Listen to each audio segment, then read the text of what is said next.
What I wanted to do, and I promised to keep it brief, is just to give some opening remarks. They're quick and easy. They're drawn from a piece of research which came out about 2 weeks ago from Waitrose. And as a good middle-class boy, anything with Waitrose on it, I have a look. They went and did a survey of about 2,000 consumers. It wasn't concentrating on payments at all, actually, and that's part of the reason that I've included it here. It's really, what do people like doing? It's got things like, do you eat a burger with a knife and fork? The bits I'm going to look at today are about behaviour change.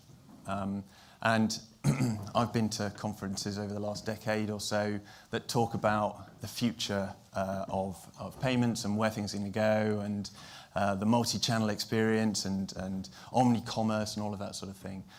The reason I wanted to show some of these figures to you is perhaps to show that day has arrived. In fact, it seems to have sailed past us, and the consumers have got to a point which maybe we're playing a little bit of catch-up on. So the question that caught my eye a little bit was, what time of day do you decide what you'll have for dinner? Now, this obviously reflects on the fact that I'm a very boring individual, and I may, certainly with my family at least, do a little bit of planning. So there were various options given, and the reason I'm showing here is the surprise that it generated, for me at least, on the number of people who touch this point, right? So they don't know what they're going to have until they open the fridge or they open Deliveroo or whatever it may be.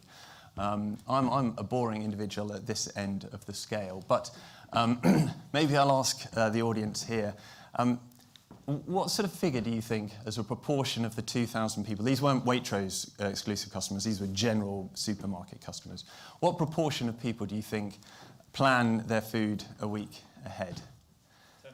10%. 10%? Any other views? 5. Okay, well, so 6, right? So that's 94% of people are getting to the day before without actually knowing what they want. The day before's 18, okay? Breakfast time is a whopping 14. Now at lunchtime, still don't know what you want. I don't think we've got to the 50% mark, 22%. Now, I don't know whether these people have families or not, but planning ahead like this is an absolute requirement in our household. But apparently, you've got 11% of people who are, reaching into the fridge or walking down to Pizza Express. The reason I wanted to put these figures in was just to show how diverse a customer group you've got.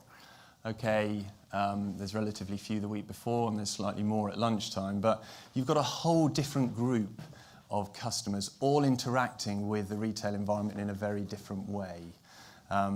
Their buyer needs are very different, the sort of technology they expect is very different, their expectations around speed are very different. I think a world where you can offer a single option in terms of payment has long gone.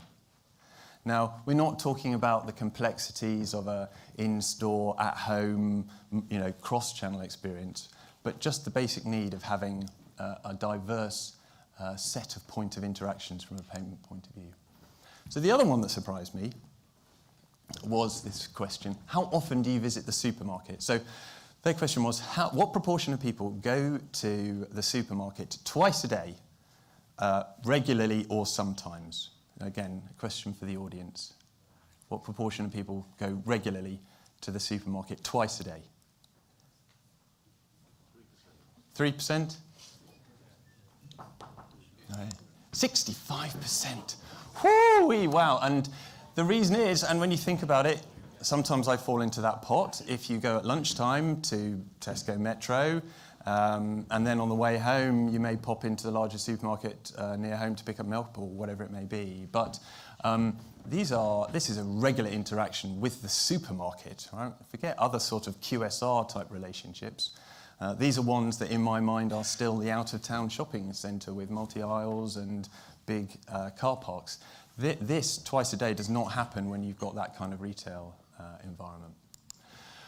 So the millennials are twice as likely, these mythical millennials, to go to the supermarket twice a day. I'm glad I'm not quite in that over 55 bucket yet, But the other kind of quote they gave, and this was from Waitrose themselves, was it used to be that when they opened an average Waitrose that they'd have 20 of those big trolleys, the family-sized jobs, and 150 shallow ones. And now they have 250 shallow and only 70 big. So the shopping habits are a reflection of when people are buying. They're a reflection of how frequently people are buying. And to some degree what people are buying as well, and what they're buying from the supermarket versus other locations. And just bringing it back to home, apart from these being maybe nerdy facts, what does it mean for the payments market? And bear in mind, in the UK at least, only about between 7 and 8% of transactions in the supermarket sector are online. So versus general retail, which is, well, 30, 40%, actually it's very underpenetrated from an e-commerce point of view. This is not an e-commerce issue. This is an issue associated with how we interact with the retail environment in the physical world. But what does it mean for payments? Well, it means that you have to have an enormously diverse set of channels. You've got your trolley app, which is couldn't think of a better word for it, but the thing I do once a week, right? So the Ocado type thing where I'm picking multiple items. I may well use it as a list during the week. And alongside that, you've got your big-scale multi-lane EPOS, then you've got your Express Chill, self-service, in-store app, and the delivery app. So if you want to be able to serve all of those touch points that we mentioned right at the beginning, you need to be able to serve all of those points of interaction in a seamless manner, right? So I need to be able to use my trolley app in store and to click and collect if that was appropriate. But it's a lot for people, for merchants to deal with.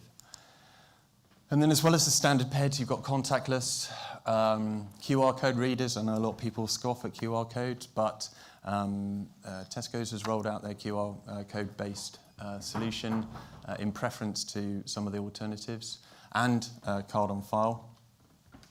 And from an acquiring point of view, the sticky thing is that people are spending less each time, and in an ad valorem-based interchange environment, these sorts of figures really do hurt. But the volume is increasing, so it does point to how pricing may be structured, and the need to recognise that for some of these large retailers that traditionally have had very high ATVs, those are coming down and maybe adjusting pricing to the fact that 65% of customers regularly go in twice a day.